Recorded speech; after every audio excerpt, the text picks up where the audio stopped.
Scholesy talks Impact Wrestling. So buzzed about this episode because there's a new way we're doing things. So I'm going to start off every single week with news, talk about a little bit about merch and a bit of housekeeping. So just to let everybody know how this is going to work going forward. So every single Friday at 10 a.m. on the dot, or 9:59, depends how patient I am, we are going to be talking about Impact news, a little bit about Impact merch, and most certainly an Impact show review. On Sundays, we are going to be doing a 3 p.m. show, and the 3 p.m. show is going to be a little bit different. Whenever there's a pay-per-view, that's when I'm going to review the pay-per-view. I'm going to be reviewing it on a Sunday at 3 p.m. I'm also going to be doing a Wrestling Revolver review of their shows that are on Fight TV Plus. The reason being is one of our Impact stars, Sami Callihan, is on that show majority of the time. He owns the show. We get a lot of Impact wrestlers on there. And this will start this week. So Sundays at 3 p.m. Okay, that's when just a random sort of like Impact-esque show will be. It'll be on Twitch and it will be on YouTube. I'm considering doing it on Facebook Live. I have been doing it on Instagram Live, but I don't really have many links into the world on Instagram. But I have more people that follow me on Facebook, fundamentally. Friends, family, randoms, blah, blah, blah. But I want to start this week with a really, really interesting thing. I had a conversation with a friend of mine this week, and we were talking about, has wrestling lost its specialness? And what I mean by that is every single show in the wrestling world currently, it feels like the weekly show is a pay-per-view. It has high spotted matches, major dives. It has lost its sense of possibly storytelling. And it's really interesting. A Impact legend called Dutch Mattel, I think he's a legend. He is Impact's TNA's Fit Finlay. In the sense of what I mean by that is he believes in the women's division and he pushed it forward. He's particularly known for bringing Awesome Kong on in 2007 to TNA to push her forward and to be absolutely something beautiful and amazing as a wrestler.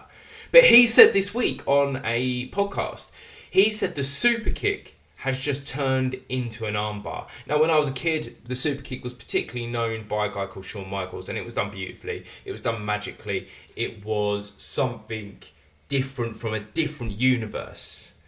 But it wasn't something we saw everybody do. But now in pro wrestling, everybody is doing it. Everybody is doing it every moment. We see the Usos do it every single week.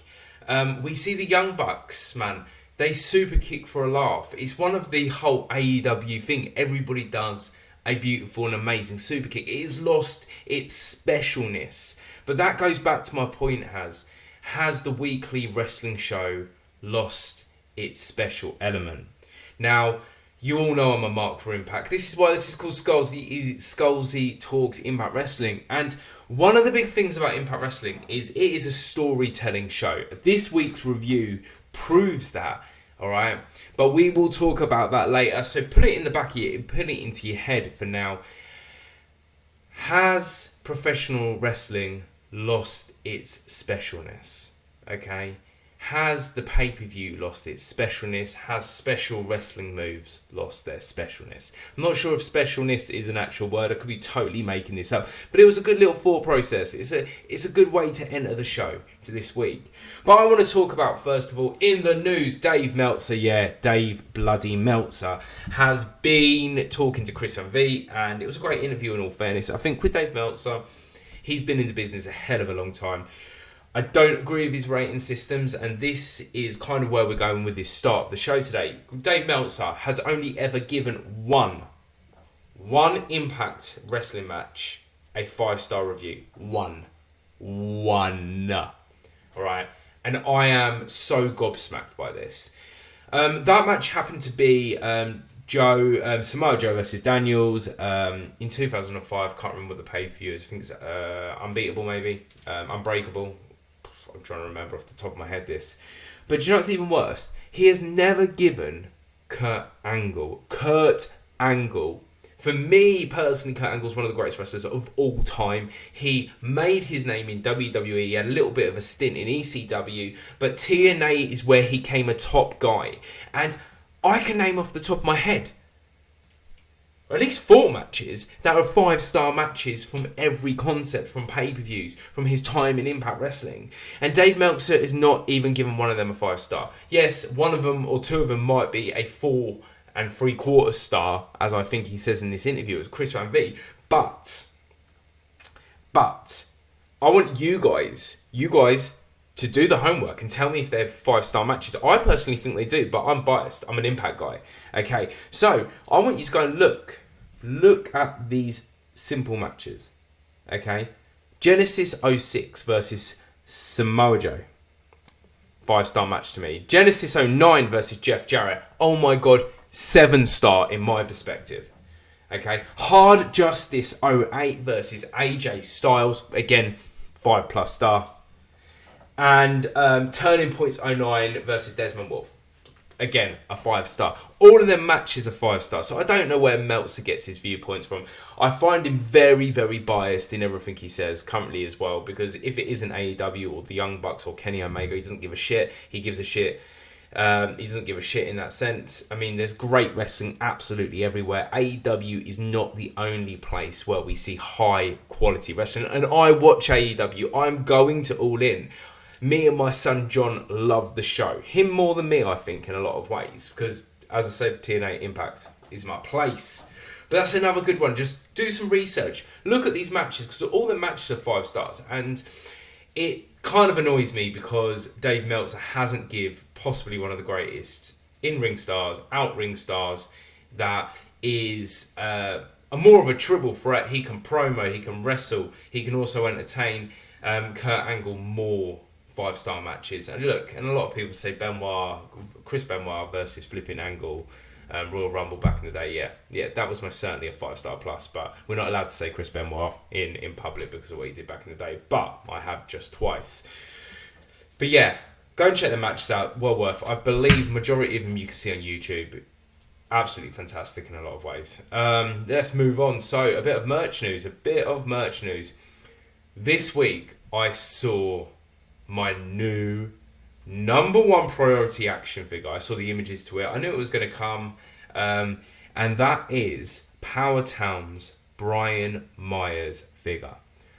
Oh my god. Okay. I've got the Super 7s behind me. I've got his bendies. I've got some jacks from when he was the Major Brothers back in the day. And the Edgeheads figures up there somewhere as well. But this figure, from what it looks like, from its art, is something fucking different. It is absolutely gorgeous. And there is a few reasons why I have to get it. Yes, Brian Myers is wearing the digital media title that's currently held by Joe Henry, but he did hold it for 113 days. He beat Rick Swann in a great .com match for it. But this figure is number 1 on my priority list because it is so nice. It's so attractive. It's got that white. I'm not sure if I'm correct here. If I'm wrong, I do apologise. But I believe he was inspired by the White Ranger with this, with his gear, the White Power Ranger. I know his Big Rubber guy. He was inspired by the by Power Rangers for it. That Big Rubber guy, by the way, is on my list as well. And I will be getting that beautiful looking figure. Now, this week, I also sort of like sent out a few tweets to see where the Asylum and Epic Toys, Sheller, whatever company they are now, action figures were coming out for Impact Wrestling. So we were expecting 2023 for the 20th year anniversary. We were expecting a Perazo, a Edwards, a Moose, and a Grace. Last time I saw anything really posted about this was in August 22. But I had a look on the internet. I put out some tweets, and Joey Knight, if you don't know who Joey Knight is, cracking sort of wrestler. I believe he was Beth Phoenix's first husband. I might be totally wrong there, but I believe that's the case. He replied to one of my tweets and said, yeah, this is definitely happening. We are just pretty much waiting for this. And these figures, they could be absolutely brilliant. and they could be figures that everybody's going to end up wanting if they haven't pre-ordered it. I haven't pre-ordered, okay, because I was a bit... I waited so long for that Dynamite Kid. I didn't want to wait any longer. Yeah, and good, you know what? Maybe it's the wrong attitude, but I didn't want to wait for absolutely ever for these figures. But I did end up grabbing the Dynamite Kid, and the Dynamite Kid is a beautiful figure. So if they look like anything like this Dynamite Kid, okay, I think these could be top of the line figures. I think these could be high class figures. I think they could be on a par with Power Towns, Brian Myers and Matt Cardona. But the interesting thing about them, but I'm wondering if they're all about the same size, which I'm going to assume they probably are. So you could put them in your TNA ring, which, oh, look at this beautiful thing. My TNA ring. Absolutely gorgeous thing.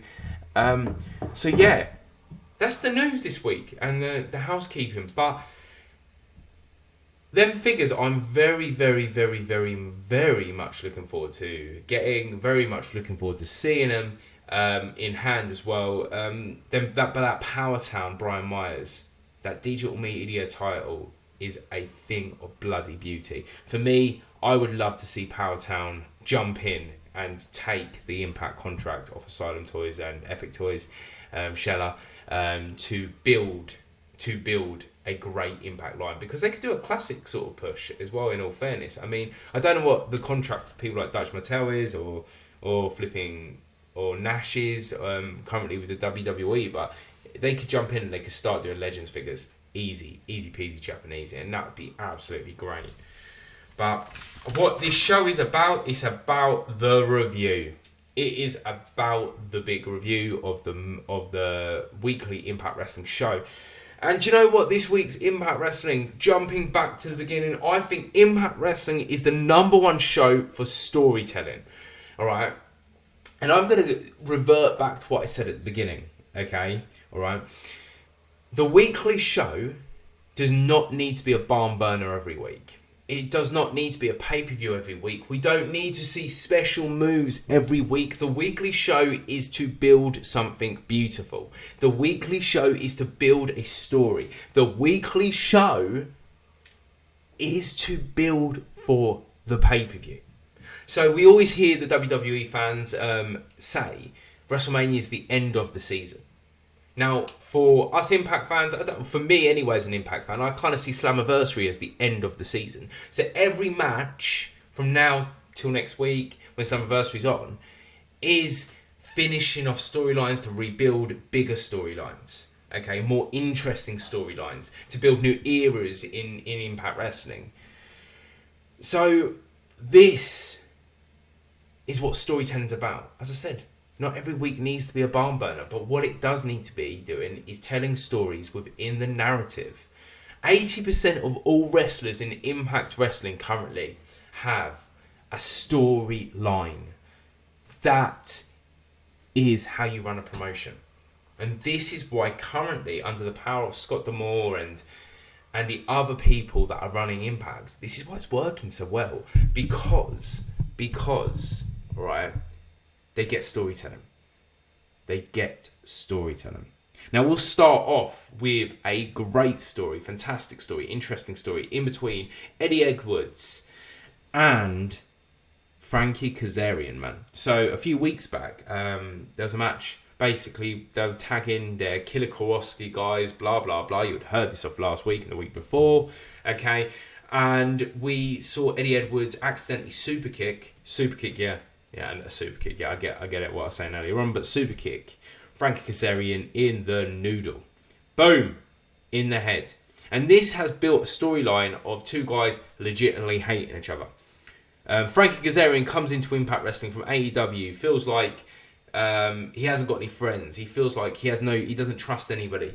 Eddie Edwards convinces him to trust him. Storytelling. So they tag together, and then we see Eddie Edwards break his trust with an accidental super kick to the head. Right? Boom, goes down. Alicia Edwards hates Frankie Kazarian for some reason. She has this, I believe she's from Boston or New York or something like that, but she has this really insane, strong voice. sort of like that comes aggressive with absolutely everything she says. And I want to say Alyssa Edwards, very, very, very, very underrated wrestler, very, very talented wrestler as well. I want to see her more in the ring, but she does not trust Frankie. So Edwards, after all this happens, basically comes out with Alyssa, his wife. The walk is aggressive. Edwards has got some crazy attitude. Frankie comes out and he's got an attitude anyway. Like, boom, boom, boom, want to get rid of everybody. Don't like anyone. Alright, I'm here to prove a flipping point. And the match starts bloody aggressive. Bloody aggressive as hell. Alright, we see everything from great slaps, great slams, great move sets. But a great moment for me was how Alyssa Edwards got involved. And Alyssa Edwards, her character is so important here.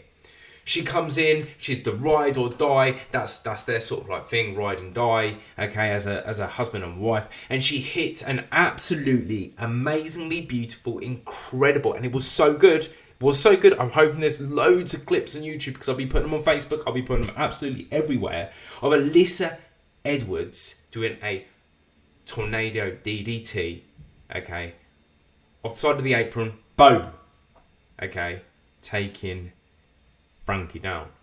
Now, the interesting thing about this match, if you saw last Sunday, Saturday and Friday shows where I was covering the Aussie tour, you'll know that both of them went over there. Both of them had 2 matches each. Both of them lost their title shots.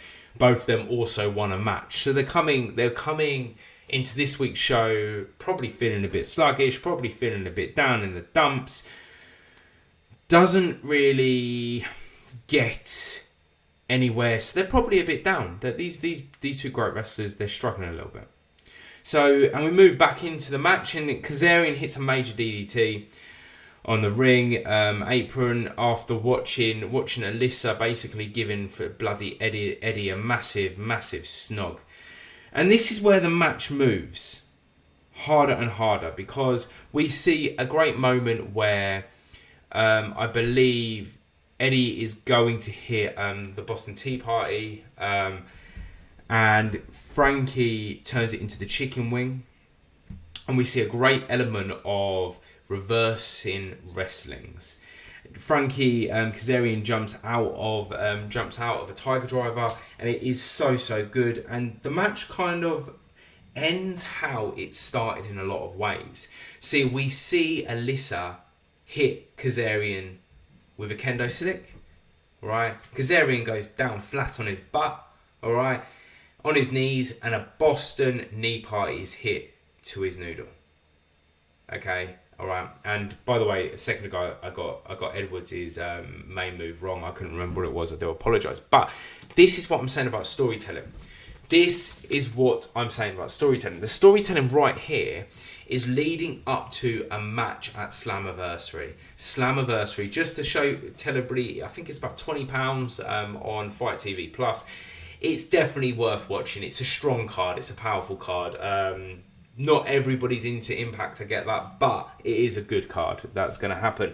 And we jump straight into segments and promos by wrestlers. So Lio Rush has signed, or it seems like he signed. He could have possibly not signed, but he's at Impact Wrestling. He's been at the Impact Zone. If you don't know who Lio Rush was, he was in WWE. He has been in Major League Wrestling, great wrestler. Major League Wrestling. He had a short time in AEW where he retired, but Lio Rush loves to do that. He's so young, he's retired more times than a person that retires. I think it's 4 or 5 times he must retires. But he's come in, he said, I'm not here to make friends. Basically, I want that X Division title from Sabian, blah, blah, blah. Aldis comes in and said, just don't get in my way, son. Don't get in my way, in that sort of like arrogant British villain attitude that he has. And that little sort of like promo set was building a story for the main event. Okay, and we'll get to that in a bit. Guys. Then we have the good and fun bit, and it kind of finishes the story between Frankie and Edwards, which is a great story, which I'm bloody enjoying to hell. So Kazarian comes out and he says, look, man, you've got Eddie. You've got Alyssa, Eddie, man. Yeah, don't get me wrong. She did her business. She did what she had to do. It is what it is. But son, I've got the original knockout the original knockout being Tracy Brooks. Tracy Brooks. See, I remember her when she came in. It was like I can't remember what year it was. 2003, maybe 2004, 2005. I've watched it on DVDs. I've watched it on Impact Plus loads. When she came in, she was like in a Catholic school outfit. That's the best way to explain her. And I remember her first early matches. She came in and basically beat somebody up called Jamie Lynn, aka Lollipop or whatever you want to call it. And she is a canny little wrestler. So Frankie's wife is going to be tagging with him versus Eddie and Alyssa. Bang. Bang, bang, bang, bang, bang. It might not even be tagging. It might be more sort of like valeting, I think, actually, in all fairness. But it was a great concept to finish a story off. Love it. Love it. Love it. Impact wins again. Winning in that sense. Storytelling. This is what this episode is about. Storytelling, context, narrative. This is the important thing what Impact Wrestling offers us fans. We move into our next match, which is Rick Swann and Sammy versus Singh and Sher, and the match is one of them weird matches because it's clearly a squash match. It was going to be a squash match from the beginning. The match is more about joining tag teams together for Slammiversary. So Sammy and Swan will be in a 4-way, I believe, with Subculture.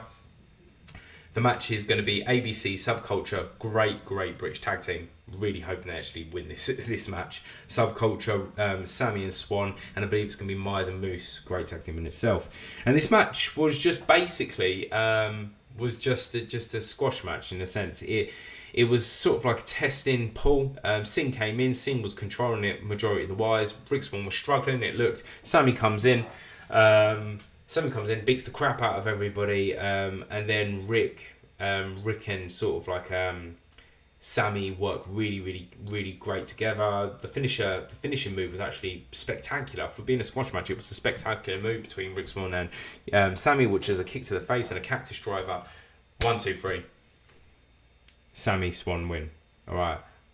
Love the match, and it popped straight into a segment because again, good storytelling. The segment was of Brian Myers, one of my household's, mine and my son's favourite wrestlers, very underrated, had an amazing tag match. Him and Moose had an amazing tag match against the ABC, where I personally think they controlled the match all the way through. ABC were just lucky in a lot of sense, but I think that's got to do with size, all right, and got to do with experience. But G is talking to them.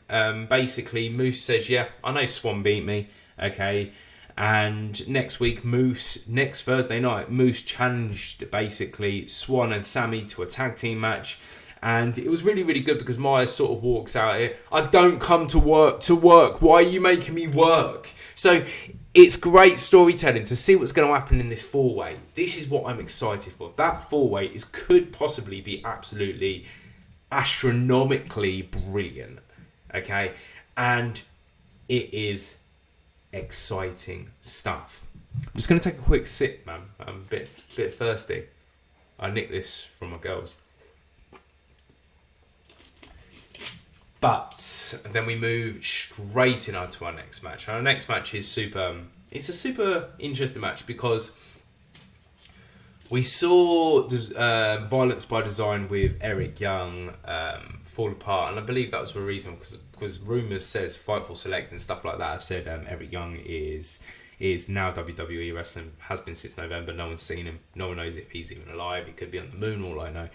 And then what happened was Dina took over and it got renamed as The Design. And it's a really funny thing about Dina, fun fact for you, in real life he's a motivational speaker as well as a wrestler, and his character in AEW is a cultish motivational speaker. And if anybody knows anything about Alan Angels, one of his members, Alan Angels doesn't give a crap and doesn't do what he's told, and he's kind of got fed up of Dina. And we saw that a few weeks back, last week it might have been, where Dina wanted him to do something, then Dina cost Alan Angels the match. And it was kind of a similar story with this. Alan Angels walked in, was kicking the crap out of absolutely everyone. This is a major preview of the Ultimate X match that's going to happen at Slammiversary. Again, storytelling. Gresham's in that match as well, so it's Angels versus Gresham. And all you hear all the way through the match fundamentally is Demon yelling, screaming, shouting, fall in line, fall in line, fall in line, do what I say, do what I say, why are you being a rebel, why are you being a rebel? Alan Angels is fighting back, and there was major parts of this match where Alan Angels had total control, and you can see something different. For me, I was always confused why AEW even didn't renew his contract or whatever happened there, because Alan Angels left and he's gone to things like Wrestling Revolver, he's gone to Impact Wrestling, and he's been a star, an absolute star, and he doesn't need to be leading the pack, but he has been an absolute star. And the match was really, really good. There was a major part where there was a half and half suplex Angels gave, and a brilliant Northern Lights that Angels gave, and you're thinking Angels has got this match, but it was never going to be the way. The way of the match, the way of the narrative, the name of the story was going that Gresham was always going to win this match. Okay, and yeah, it happened. Gresham's tapped out. Angels in an octopus, one of my favourite moves. Brilliant move, Jonathan Gresham. I say this every time he comes on, and I use words like this all the time. He's an absolutely brilliant mat wrestler. When he was in Ring of Honor, I believe he had the pure title back then. Just knew how to wrestle, knew how to play the game, knew that he was that bloody good. And what happened after that is Angels went up to shake Gresham's hand, a concept of respect. There was a little bit of sort of like a Ring of Honor love there in that way. Because it was a very, very good match in that sense. But Dina didn't like it. Dina had a strop. Angels went against Dina. And this moves us into Slammiversary, into the Ultimate X match, which is going to be a barn burner. It's going to be a cracker, because whoever wins the Ultimate X match, actually fundamentally, they get a title shot for the X Division. The X Division title, I grew up as a WCW fan back in the day. And Cruiserweight Championship was always my favourite, because I'm a small guy, I'm 5'8", or something along the lines of that. I only weigh something like flipping 10.5 stone. And it always sort of like spoke to me, because being a small guy, and the X Division does exactly the same thing. The smaller guys, it's that mid-card belt for the smaller guys that go in there and they kick some flipping ass, and that is what that title's about. But if you've never seen an Ultimate X match, I will probably some point talk about this before Slammiversary, and I might even review a match. That might be something that's in my head now. I might actually talk about Ultimate X match, because the Ultimate X matches are probably the best matches, okay, in professional wrestling. Okay, from my perspective. We saw what the women did one a little while ago, and that was a great match. Actually, I might do that. I might do my top five X Division matches. I mean, people like Frankie Kazarian, Chris Sabian, AJ Styles, they used to whoop ass in these sort of events. Yeah, I'll talk about it. If you're new to sort of Impact, I'll chat about that soon. But we moved into another segment, and this segment's fun. So I don't know if my wife's watching. My wife's a major Divas fan, so she will remember a time period where a guy called Fandango was appearing in it quite often, and WWE Fandango appeared quite often as well. And Fandango for me has always been a bit of a joke wrestler. That's it. He's just a guy that's can dance. You know what I'm saying? He seems like a kind of amusing guy. But when he was released by WWE, he went into things like NWA, and he became Dirty Dango. And Dirty Dango is kind of a guy that's like, mind my French here, Fook, this gimmick that I used to do, okay, is stupid, okay, and this is what this promo is fundamentally about. He talks about Santano, and Santano is just sort of like the sheriff kind of thing of TNA Impact currently, and he has a stupid gimmick as well. That's kind of Dirty Dango's viewpoint of putting a glove on and Cobra thing, alright, and all that jazz. I think it's great in that sense, but he's like, that's 2010, boss, no, man. I mean, and he's ripping into Santana quite a lot here, and he's basically saying, I even see grown men buy socks. I would buy that sock if I could find it, to be fair. I think it's in the Impact shop. I might at some point. Okay. And he's talking about Heath as well, and he's saying, look, these guys are wrestling in the past. These guys are a joke. I want to wrestle for the future. This is what I am about. And that's kind of the sort of like thing this segment was about. Great segment. The storyline's been going on a few weeks, for 4 or 5 weeks, 6 weeks, 7 weeks maybe, I don't know. But it's a great little storyline. Dirty Dango's a great guy. He's great on the mic. And you know what? He's not a bad wrestler. NWA, absolutely fantastic.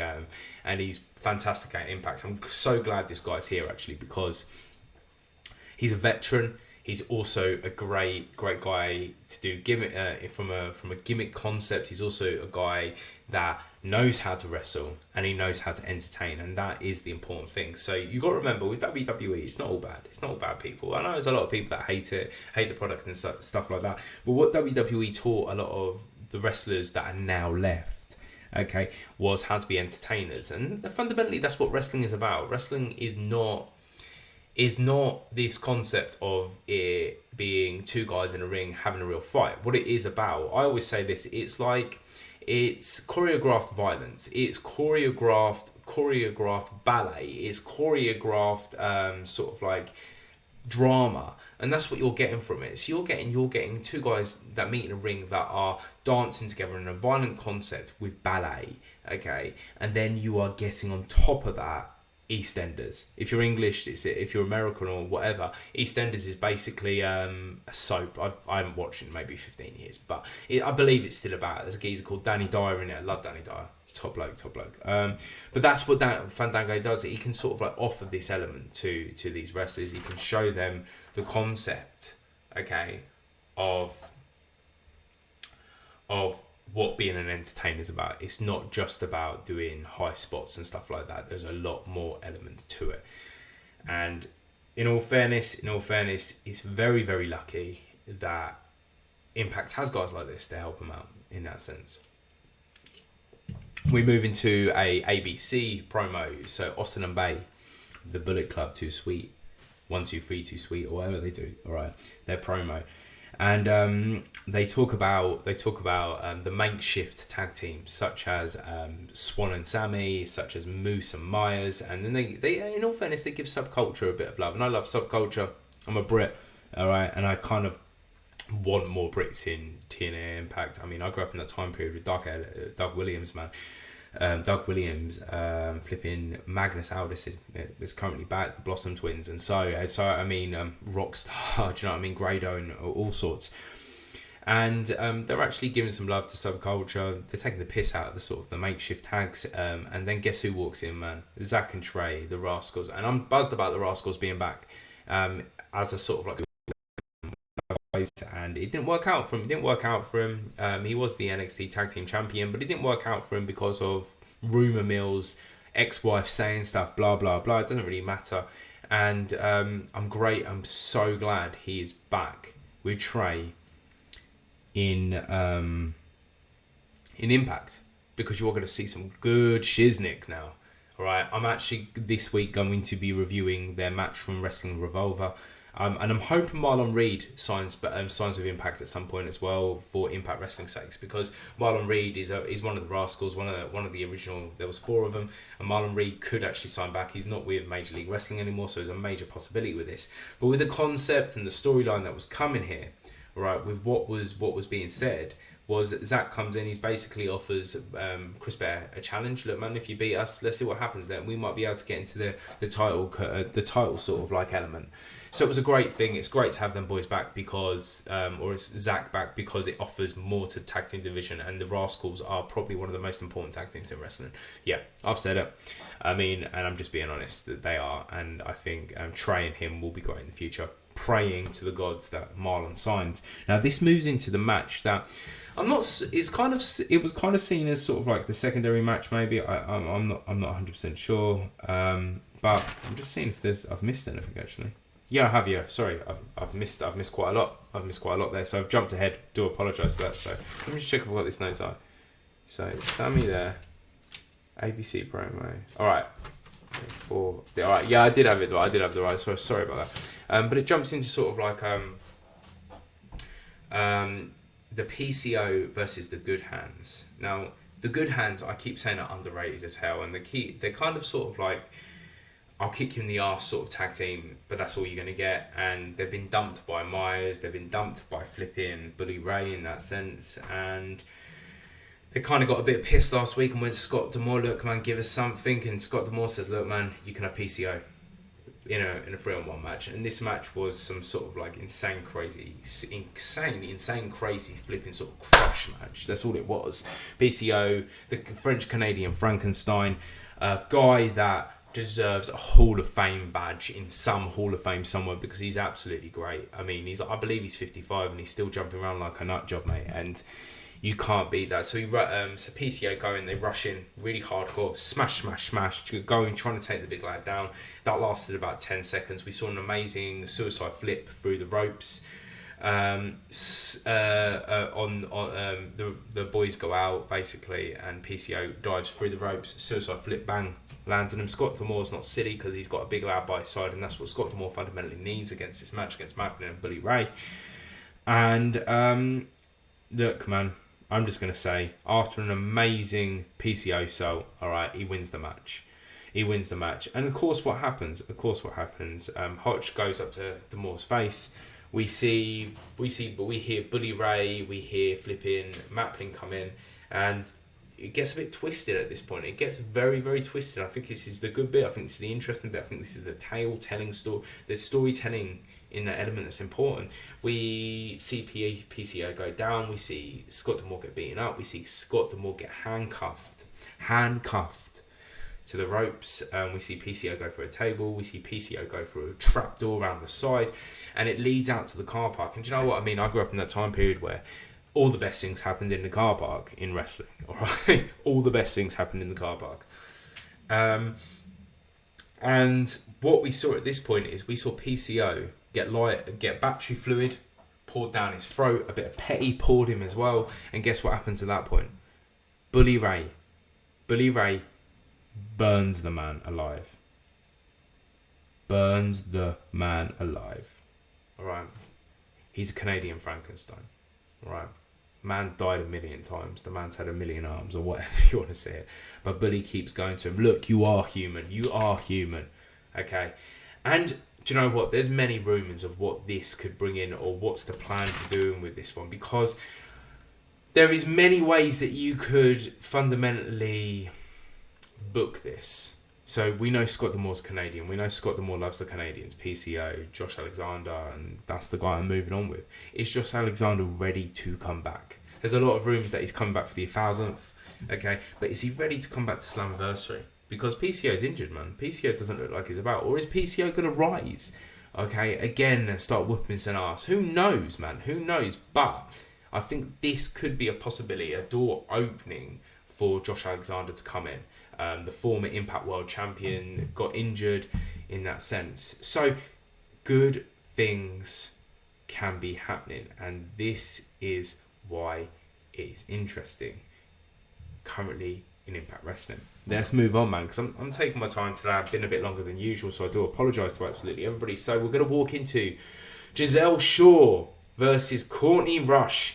Great match. All right, both of them came out with flipping friends, Savannah Evans and Jessica, and Shaw comes out in a various sort of like way. It's, Courtney Rush and Jessica come out. The Death Dolls, they come out sort of like feeling very much like it's something from Wayne's World, Bill and Ted.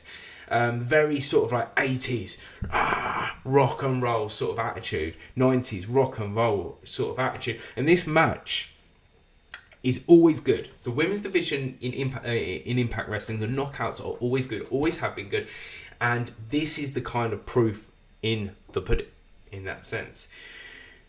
So fundamentally, the match is very equal all the way through. We see an absolutely beautiful reverse DDT by Rush. We see Shaw doing major kicks in the head. We see a lot, okay, of high quality wrestling moves. And Courtney Rush, very underrated. Rosemary, when she's in her gothic gear, she's a sort of demon gothic gear. She's Rosemary. When she's Courtney Rush, she's like her more human self. And it was just a high quality match. Shaw comes off a match where I personally think Deonna Purrazzo versus Shaw in Australia is the wrestling match of 2023, men's and women's tag teams with All Over Wrestling. And she's come off this absolutely incredible match, but she's lost the match. She's come in and she's wanting to sort of like prove herself back up, to get back to the element where she can be fighting Deonna or Trinity or something like that. And Rush is the perfect place to start. She does beat Rush. she basically takes advantage of a situation at the end when Savannah Evans is putting off the referee off. She takes advantage, takes the match. That's the story. That's the story of Shaw's whole entire career. Fundamentally, in Impact, she is a heel. She's a chicken shit heel in a lot of ways, but she's a chicken shit heel that can scrap and fight. Great match, high quality match. We move straight into my son John's favourite bit. So my son John has become a major fan of Joe Hendry. I believe in Joe Hendry. And he's Scottish, he's a Brit, so we love him even more so. And we see Kenny King walking in, and Joe Hendry made this amazing song talking about him being a stripper and so. And talking about him being a stripper, which he was for 2013. So very humorous song, very, very fun. And Joe Hendry walks in and basically say his name and he appears. I believe in Joe Hendry. Just appears like that. His whole entire gimmick is to be corny, to be cheesy, to be very 90s boy bandy, and he does it extremely well. He basically is going to go and have a tag team match. He got Eula, a guy that's been wrestling for this digital media title quite a lot in the last couple of months. He is going to be involved in it, but that is something that I'm super, super, super, super excited for. Anything Joe Hendry does to me is going to be great because he isn't just a gimmick. He isn't one of these wrestlers that you can say he's specifically just gimmicky. Okay, he is also a very, very good wrestler. He's a very big boy. He proved that against Moose last week. And it was super, super fun. It was super, super good. And I'm super, super thankful for it. So if you remember earlier on, there was a promo that I referred to with Leo Rush and Nick Aldis. And this match was the one that, I'm not going to lie, I'm super buzzed for in a lot of ways. The Motor City Machine Guns, they are probably the most important tag team in the top 20 or top 10, whatever you want, the most important tag teams of all time. I mean, they're up there with the Rock and Roll Express, FTR, and the Brainbusters. Do you know what I'm saying? Matt and Jeff Hardy, flipping the Dudley Boys, and so. And they have done so much for the business. But this has been a very interesting year. 2023 is the era of the machine gun. We're seeing Chris Sabian, X Division champion. We are seeing Shelley. All right, Shelley is the world champion. They have held everything that's possible in Impact Wrestling. They have done everything. And the Motor City Machine Guns are going to fight against Leo Rush and Aldis in this match. Now this match is too good for me just to talk about. I want you all guys to go and watch him. And why it was good was, it was a prime example of telling a tale in that sense. Because I believe Chris Sabian, when he goes against that X Division Championship, I might be wrong, okay, but it's going to be against Rush. I can't remember. My brain's gone blank here, but we certainly know Nick Aldis is going to be fighting Shelley. And it was there to tell a tale in it. So I mean, it's very interesting. So how it starts is Leo Rush is one of them guys. Is he comes in and he tags Aldis in. It comes in and Aldis is very quick. Aldis is very hard hitting. He's a very solid guy. So we see Rush come in, and basically Rush makes Sabian look like a fucking joke, and we don't see it often. He makes him look like a joke. There's only a few wrestlers that are as fast as Rush, and Trey Miguel from the Rascals is one of them. And he does that. And he makes Sabian generally look like a rookie. Alright? And the rookie, fundamentally, compared to Sabian, it is Rush. We see him basically getting Sabian down to the floor, wrapping his legs around him, giving him sleepers, giving him slaps in the head, taking the piss out of him, mocking him. But Rush is, interestingly enough, at the same time mocking Aldis, I think. And at that point, we see a major reversal because Sabian ends up getting to Shelley. Then we see the classic Motor City Machine Guns doing like 56 billion moves in their double teams, and it's kind of hard to work out what they're doing quite a lot of the time. But there's a lot of drop kicks, a lot of sort of like kind of cross-facey sort of moves in that element. And then we see Aldis and Rush take control again, and surprisingly, these guys, the Bad Child and the National Treasure, is working really, really well together. We see this great little bit where boom, boom, boom, Rush and Aldis are slapping about Shelley. There's another great bit where we see a dragon screw on Rush, and anything Shelley does and flipping Sabian does, it tends to be gorgeous. And there's this great moment where basically there's a consistent about million pins, and then it leads into a fouled frog splash, and then we see sort of like the guns take control again. But Aldis saves Rush, and then there's a bit at the end of it again, a bit shit hill, a shit sort of like Healy, sort of like chicken shit hill sort of concept where. Rush does get the pin, and the only reason he gets the pin is because of a ball shot, okay, and then a kick in the head, then the frog splash, and Rush gets it. So it goes into Slammiversary where something interesting is going to happen. But this is why I want to talk about storytelling, because this whole entire pay-per-view this week was to do with storytelling, and that is important within wrestling. It is not always about the frog splashes or the super kicks or flipping the dragon screws or the snapdragon suplexes or the one-winged angel like Kenny Omega does over in AEW or flipping Aldis's Kingsland Cloverleaf. Sometimes it's about telling the tale, telling the story to build up the big pay-per-view. And that's what makes the weekly show special. So, do you know what I mean? This weekly show was a good show. It was good, but it wasn't excellent. But it wasn't supposed to be excellent. It's a building show. So when Dutch Mattel talked in this podcast earlier a week about sort of like the super kick has become the arm drag, he's right, okay, and the weekly show has become the pay-per-view, and the pay-per-view has become something random, okay, on top of that.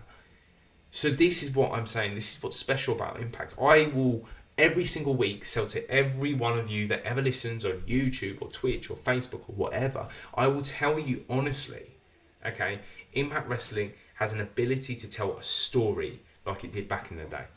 Like, the weekly show is the storytelling show. The pay-per-view is where we see the big spots. And this is what's important about this show. This is why I have a passion for this year's show. This is why I fell in love with guys that I didn't like in WWE. Like Kurt Angle, like Bully Ray when he came back. And this is why I love Jeff Jarrett. Because Jeff Jarrett was one of the main points of why I fell in love with TNA. Okay, and that's what I want to tell you guys about this week. Scholesy Talks Impact Wrestling is storytelling is the main concept of the weekly show. The pay-per-view is for the high spots, the big spots, the big moves, the dangerousness. Now I want to tell you what's going on Sunday. So on Sunday, I am going to be going on at 3 p.m. in the afternoon, and I am going to be talking about, let me just get it on my notes because I can't remember what I was talking about, because I generally get so excited to do this because, do you want to know why I get so excited? Because I have a passion for Impact, and I get so excited. So on Sunday, I am going to be talking about Wrestling Revolver. I am going to start with the PWR Tag Team Title match of Horrors with them Second Gear Crew, with that versus the Rascals, and I'm going to do a review on that. It's a solid 30-minute match. I watched it last weekend, super enjoyed it, and I'm going to talk about that. I'm going to talk about the importance of the Rascals in Impact Wrestling as well. But listen, guys, please tune in for that. Please tune in for that, because it's important that you guys are here. It's important that whoever listens is here. And I'm over on Facebook as well, okay, I'm on Twitter at Scholesy Talks. I'm on Facebook, Scholesy Talks Impact Wrestling. I have a YouTube called Let Me Talk to You with my friend Josh, where we do various shows and stuff like that. So look, man, look for them, tune into them, and just enjoy them. And I will see you Sunday.